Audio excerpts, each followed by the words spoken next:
बिस्मिल्लाहिर्रहमानिर्रहीम। अस्सलाम वालेकुम नाज़रीन, मैं हूं आपका मेज़बान खालिद जमील और आप देख रहे हैं मेरा फेसबुक और यूट्यूब चैनल। नाज़रीन, आज सुप्रीम कोर्ट ऑफ पाकिस्तान में फ़ौजी अदालतों में सिविलियंस के ट्रायल के खिलाफ दरखास्तों की समाअत हुई और इसमें 3 बड़ी अहम डेवलपमेंट हुई हैं, जिसके नतीजे में ये कहा जा सकता है कि अगली जो 2 समातें होंगी उनके अंदर अदालत किस तरफ रुख इख्तियार कर सकती है, हुकूमत के लिए क्या मुश्किलात पैदा हो सकती हैं, और पार्लियामेंट के अंदर और पार्लियामेंट के बाहर हुकूमती जो आज बयानात थे, प्रेस कॉन्फ्रेंस थी और पार्लियामेंट के अंदर जो पॉलिसी स्टेटमेंट दिए गए, उसमें साफ साफ दिखाई दे रहा था कि जो शिद्दत जज्बात पाई जाती थी वफाकी वज़रा की, उससे दिखाई देता था कि उनका जो ये फैसला था कि पाकिस्तान तहरीक इंसाफ के कारकुनों के मुकदमात फौजी अदालतों में चलाए जाएं, वो गैर कानूनी, गैर आइनी, और वो फैसला जो है कि वो ख़तरे की घंटियां बजा रहा है इस हुकूमत के लिए। इसलिए ही उनके लबो लहजे के अंदर तलखी और ये इंडिकेशंस के वो सुप्रीम कोर्ट ने अगर कोई फैसला किया तो वो इसको इग्नोर करेंगे, या पंजाब में इलेक्शन के हवाले से जो फैसला हुआ उसी की तरह इस पर अमल नहीं किया जाएगा। तो ये चीज़ें बड़ी वाज़ इंडिकेशन दे रही हैं कि मामलात किस तरफ जा रहे हैं। आज की समाअत के अंदर चीफ जस्टिस पाकिस्तान की ऑब्जर्वेशंस, रिमार्क्स और क्वेश्चन जो हैं वो बड़े पर्टिनेंट क्वेश्चंस थे, जिनसे इस सारे केस की जो सिमत है वो तय होती हुई नजर आ रही है। और दूसरा मामला, जो दीगर जजेस के रिमार्क्स थे और उनके जो क्वेश्चंस थे, उन्होंने भी इस सारे केस को बड़ा वाज़े तौर के ऊपर खोल के रख दिया है। और फिर जो बिलखसूस जस्टिस जवाद एस खाजा, जो साबिक चीफ जस्टिस पाकिस्तान है, उनके वकील ने जो दलाइल दिए हैं और उसके अंदर ख़ास तौर के ऊपर जो कुलभूषण जादेव केस का हवाला दिया गया है, और उस केस में जो हुकूमत ने कुलभूषण जादेव को एक इंसेंटिव रिलीफ या एक सहूलत जो फराम की थी, उसके तनाजुर के अंदर बहुत अहम एक नुक्ता और दलील उठाई गई, जिसका जवाब यकीनन उस वक़्त जो है कि किसी के पास नहीं था।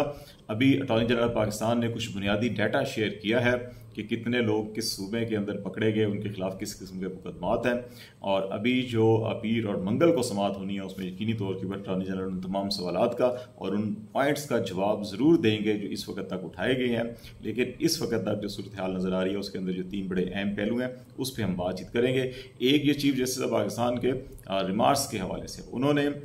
इस सारी केस को जब आज समेटा जा रहा था तो उस वक्त 2-3 चीज़ें बड़ी अहम कही हैं। एक तो ये उन्होंने कहा कि कौमी सलामती के जो मामलात होते हैं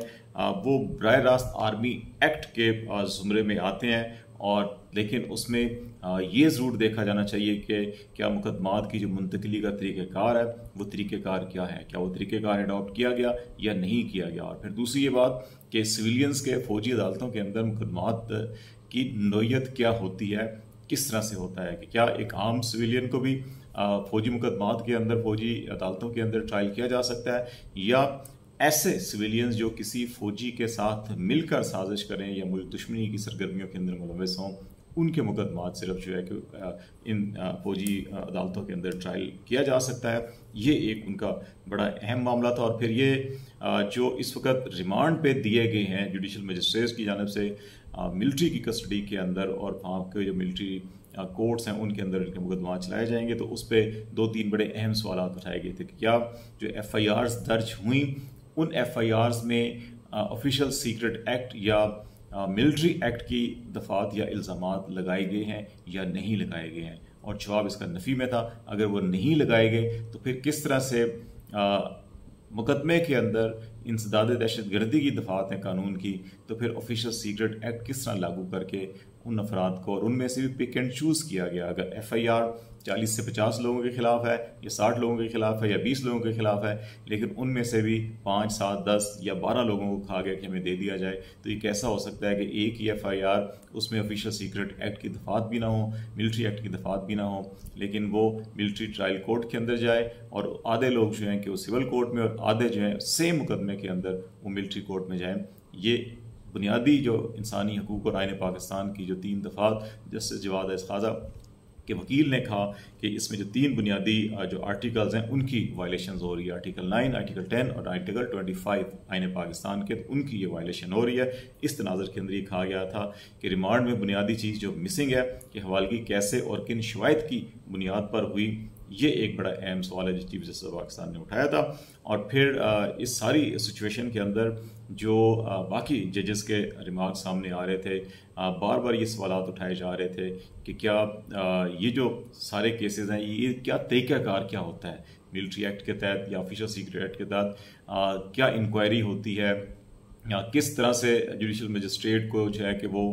लिखा जाता है, उसका तरीक़ेकार या कानून और वो सेक्शंस क्या हैं, और फिर किस कानून और किस जो तरीक़ेकार है उसके तहत जो है कि ये कोर्ट्स जो है कि उनको हैंड ओवर करती हैं। इसके ऊपर भी कोई मुदल्लिल जवाबात सामने नहीं आए थे। फैसल सिद्दीकी जो वकील हैं सिविल सोसाइटी के, उन्होंने जब ब्रेक हुई तो ब्रेक के बाद फिर ये कहा कि आर्मी एक्ट 1954 के सेक्शन 157 की सब सेक्शन 13 जो है उसके अंदर एक तरीक़ेकार दिया गया है, इसके अलावा जो है कि वो और कोई मामला नहीं है। इसमें भी उन्होंने कहा कि 9 और 10 मई को ये मुकदमा दर्ज हुए हैं और ये जाके कोई 15 दिन बाद 25 मई को हवालगी की दरख्वास्त की गई और फिर इनको फौज के हवाले किया गया। अटॉर्नी जनरल ने बताया कि इस वक्त जो आर्मी की कस्टडी में तमाम जो मुलजमान हैं उनकी मजमूई तादाद जो है कि वो 102 है। इनमें बच्चे, ख़वातीन, जर्नलिस्ट जो हैं कि वो नहीं है। उन्होंने इस चीज़ की बिल्कुल नफ़ी की कि कोई भी खातून या सहाफ़ी जो है वो तहवील में नहीं है। इसी तरह बच्चे तहवील में नहीं है। उन्होंने कहा जी कि 2 बच्चों के बारे में ख्याल था कि शायद ये अंडर 18 है, उनको अभी देखा गया है। अभी एक का जो है कि वो टेस्ट किया जा रहा है, अगर उनकी रिपोर्ट आती है कि अंडर 18 है तो फिर उनको छोड़ दिया जाएगा। ये सारी सिचुएशन जो है इसमें ख़ास तौर के ऊपर अभी हम 2 अहम और नुकात है जिनके ऊपर बात करेंगे, जिससे आपको अंदाज़ा होगा कि ये मामला जो है कि किस तरफ जाता हुआ दिखाई दे रहा है। एक ये है कि जो जवाद एस ख्वाजा के वकील थे अहमद हुसैन ख्वाजा, उन्होंने 2-3 चीज़ें बड़ी वैलिड पॉइंट आउट की। मंसूर अली शाह जो है, जस्टिस मंसूर अली शाह, वो बार बार एक क्वेश्चन रेज कर रहे थे कि अगर जो कोई जुर्म जो है कि वो अगर मिलिट्री एरिया में होता है या फौजी तनसीबात हैं या कैंट एरिया के अंदर होता है तो क्या वो मिलिट्री एक्ट के तहत जो है उसकी कार्रवाई नहीं हो सकती या ऑफिशियल सेक्रेट एक्ट के तहत नहीं हो सकती। जहाँ नेशनल सिक्योरिटी के मामलात हों तो उन केसेस के अंदर तो फिर यकीनी तौर के ऊपर मिलिट्री एक्ट ही जो है कि लागू होगा। तो इस किस्म के जो सवालात किए जा रहे थे उनके तनाजुर के अंदर फिर एक और जो सवाल पूछा गया और वो ये था कि जो मिलिट्री एक्ट्स के तहत सज़ाएँ मिलती हैं उनकी जो अपील का तरीक़ेकार है या अपील का कानून है वो क्या है। तो इन दोनों सूरत के अंदर एक तो ये कहा गया कि जो पाकिस्तान का आर्टिकल 193 है, जब ये मिलिट्री एक्ट या इस तरह की सिचुएशन जब नाफिज कर दी जाती है पाकिस्तान के अंदर जैसे इस वक्त है,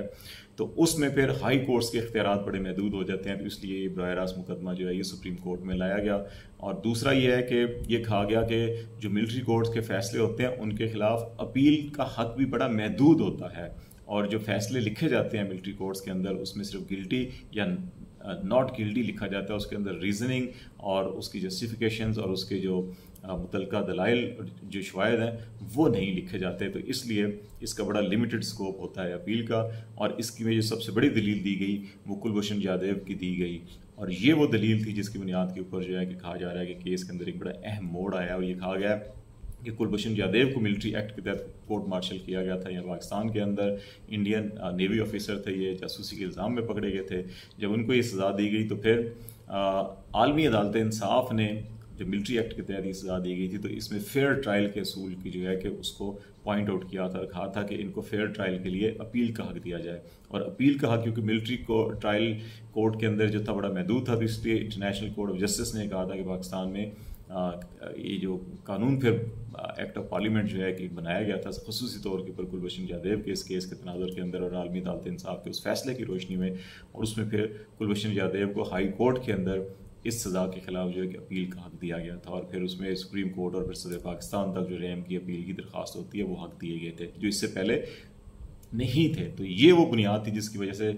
जस्टिस जवाद ख्वाजा के वकील ने कहा कि अगर आप पाकिस्तानियों को, अगर इंडिया के शहरी को जो जासूस है और पाकिस्तान के अंदर रहकर जिस किस्म की वो वारदातें करता रहे,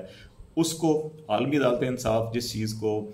समझती है कि ये बुनियादी इंसानी हकूक़ या फेयर ट्रायल के तकाजे पूरे नहीं कर रही, तो उसके तनाजुर में फिर पाकिस्तान की पार्लियामेंट को कुलभूषण जाधव के लिए कानून साजी तो ख़ुसूसी तौर पे कर दी, लेकिन अपने ही शहरियों को वो हक नहीं दिया जा रहा या उनको जो है कि मिलिट्री ट्रायल कोर्ट्स के अंदर धकेला जा रहा है, वो भी जो पोलिटिकल वर्कर्स हैं। तो इस तनाज़र के अंदर जो है कि इस दलील को इस अंदाज में एक्सेप्ट भी किया गया, इसके ऊपर बात भी की गई। जब 21वीं तरमीम का हवाला आया उसमें जस्टिस एजाज़ुल एहसन ने भी पॉइंट आउट किया और ये कहा कि 21वीं तरमीम के अंदर जब मंसूर अली शाह साहब ने भी इसका जिक्र किया था कि जी कि किसी तरमीम में भी तो मिलिट्री कोर्ट्स के अंदर सिविलियंस के या दहशतगर्दों के केस भेजने की मंजूरी दी गई थी और वो पार्लियामेंट ने आइन में तरमीम करके दी थी। तो इस पर जस्टिस एजाज़ुल एहसन कहा कि वो मखसूस हालात के लिए, मखसूस वक्त के लिए वो तरमीम की गई थी और उसमें भी एक बड़े मखसूस अल्फाज इस्तेमाल किए गए थे कि पाकिस्तान के अंदर क्योंकि जंगी हालात, ये जंगी हालात का लफ्ज़ इस्तेमाल किया गया था। तो क्या इस वक्त पाकिस्तान में जंगी हालात हैं? नहीं, ऐसा तो नज़र नहीं आता। तो ये जो सिचुएशन है इसके तनाजुर में जो है कि बड़ी चीज़ें अब ये क्लियर हो रही हैं और बज़ाहिर ये दिखाई दे रहा है कि अटॉर्नी जनरल यकीनी तौर के ऊपर अपने दलाइल देंगे। अभी PTI के वकील जो हैं उन्होंने भी अपने दलाइल देने हैं। इसके अंदर 2-3 चीज़ें बड़ी क्लियरिटी के साथ सामने आई हैं और इसमें दिखाई ये देता है कि जो अडॉप्ट किया गया तरीक़ेकार वो शायद आइन और कानून के मुनाफी है और फिर क्योंकि महदूद अपील का हक होता है ट्रायल कोर्ट्स के अंदर, या तो आपको फिर एक्ट ऑफ पार्लियामेंट के अंदर वो सारी चीज़ों को वही सहूलत इन पोलिटिकल वर्कर्स को भी देनी होगी जो कुलभूषण यादव को दी गई है। अगर वो नहीं हुआ तो फिर ये केसेस सारे के सारे जो वापस दहशतगर्दी की अदालत में आएंगे। यही वजह है कि इस सारी सूरत हाल के अंदर जो हुकूमती हल्कों के अंदर आपको 1-2 दिन से बेचैनी नज़र आ रही है, बड़ी सख्त तकरीर हो रही हैं, जजों के खिलाफ एक बार फिर महाज खड़ा किया जा रहा है। और ये वो मामला है कि अगर सुप्रीम कोर्ट इसके ऊपर फैसला करती है तो इस वक्त जितना नैरेटिव बनाया गया है इस वक्त PDM की हुकूमत की जानिब से, इमरान खान PTI के सरबराह या PTI जमात के खिलाफ कि उसको दहशतगर्द या शरपसंद करार देकर उनको बैन किया जाए, सनाई दी जाए, वो डूबता हुआ नज़र आ रहा है, जिसको जो है कि कहा जाता है कि ये हुकूमत के लिए जो है कि वो सियासी मौत होगी। इसीलिए वो इतना चीख चिल्ला रहे हैं और बड़ी तनकीद खुलेआम जजों के ऊपर कर रहे हैं। तो लेट्स सी, देखते हैं अदालत अगली 2 समातों के अंदर क्या समात होती है, क्या फैसला होता है, इसके ऊपर रिएक्शन क्या होता है, आपको आगाह करते रहेंगे। फिलहाल खालिद शमील को इजाज़त दीजिए। अल्लाह हाफिज़।